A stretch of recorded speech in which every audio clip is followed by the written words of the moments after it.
ॐ ह्रीं बगुलामुखी सर्वदुष्टानां वाचं मुखं पदं स्तम्भय जिह्वां कीलय बुद्धिं विनाशय।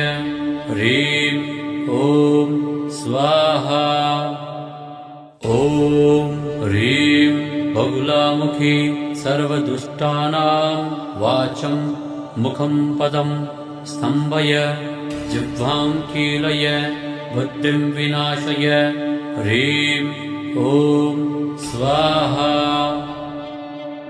ॐ ह्रीं बगुलामुखी सर्वदुष्टानां वाचं मुखं पदं स्तम्भय जिह्वां कीलय बुद्धिं विनाशय। ह्रीं ॐ स्वाहा। ॐ ह्रीं बगुलामुखी